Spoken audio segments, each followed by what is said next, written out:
2 words on privatization. Charles W. Johnson, 2007. Left libertarians, like all libertarians, believe that all state control of industry and all state ownership of natural resources should be abolished. In that sense, libertarian leftists advocate complete and absolute privatization of, well, everything. Governments or quasi-governmental public monopolies have no business building or running roads, bridges, railroads, airports, parks, housing, libraries, post offices, television stations, electric lines, power plants, waterworks, oil rigs, gas pipelines, or anything else of the sort. Those of us who are anarchists add that governments have no business building or running fire departments, police stations, courts, armies, or anything else of the sort, because governments, which are necessarily coercive and necessarily elitist, have no business existing or doing anything at all. It's hard enough to sell this idea to our fellow leftists just on the merits. State leftists have a long-standing and healthy skepticism towards the more utopian claims that are sometimes made about how businesses might act on the free market. Meanwhile, they have a long-standing and very unhealthy naivete towards the utopian claims that are often made on behalf of government bureaucracies under an electoral form of government. Footnote: see Charles Johnson, State of Grace, Rad Geek People's Daily, no publisher, October 9, 2005, radgeek.com. But setting the substantive issues aside, there's another major roadblock for us to confront just from the use of language. There is something called privatization, which has been a hot topic for the past 15 to 20 years. It has been a big deal in Eastern Europe, in third world countries under the influence of the IMF, and in some cases in the United States too. Naomi Klein has a new book on the topic, which focuses on the role that natural and artificial crises play in establishing the conditions for what she calls privatization. Footnote: Naomi Klein, The Shock Doctrine, The Rise of Disaster Capitalism, New York Metropolitan, 2007. But privatization, as understood by the IMF, the neoliberal governments, and the robber baron corporations, is a very different beast from privatization as understood by free market radicals. What consistent libertarians advocate is the devolution of all wealth to the people who created it, and the reconstruction of all industry on the principle of free association and voluntary mutual exchange. But the IMF and Naomi Klein both seem to agree on the idea that privatization includes reforms like the following: tax-funded government contracts to corporations like Blackwater or DynCorp for private mercenaries to fight government wars. This has become increasingly popular as a way for the U.S. to wage small and large wars over the past 15 years.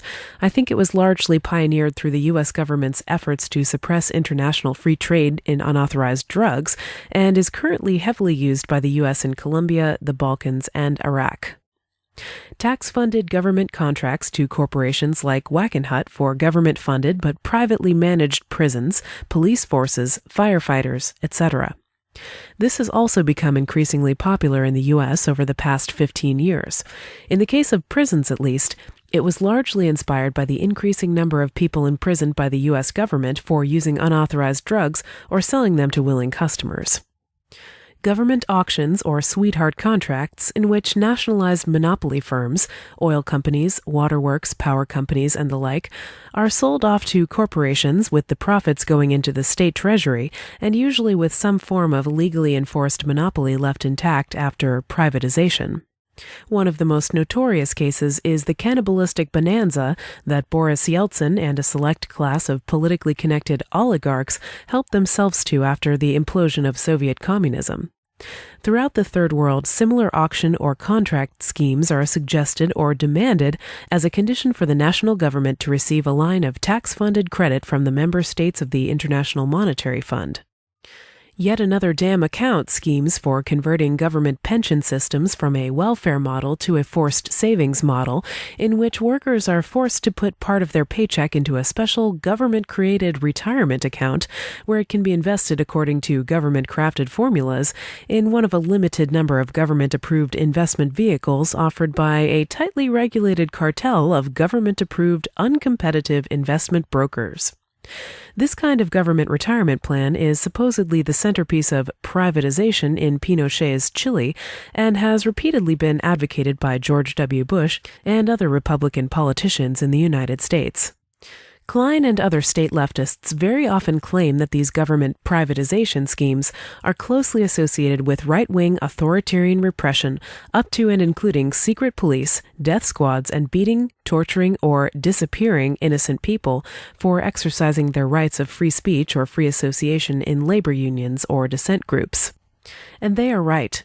Those police state tactics aren't compatible with any kind of free market, but then neither are any of the government auctions, government contracting, government loans, and government regulatory schemes that Klein and her comrades present as examples of privatization. They are examples of government-backed corporate kleptocracy.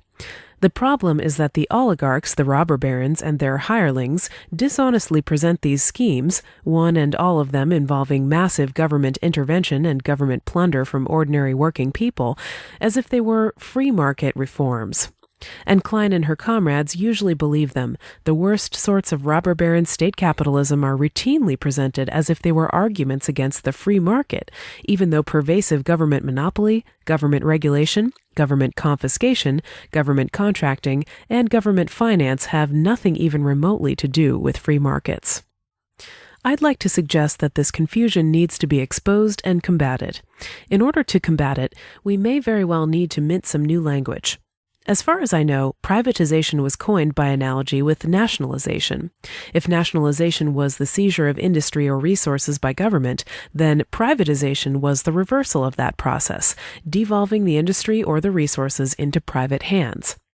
It is clear that the kind of government outsourcing and kleptocratic monopolies that Klein et al. Condemn don't match up very well with the term.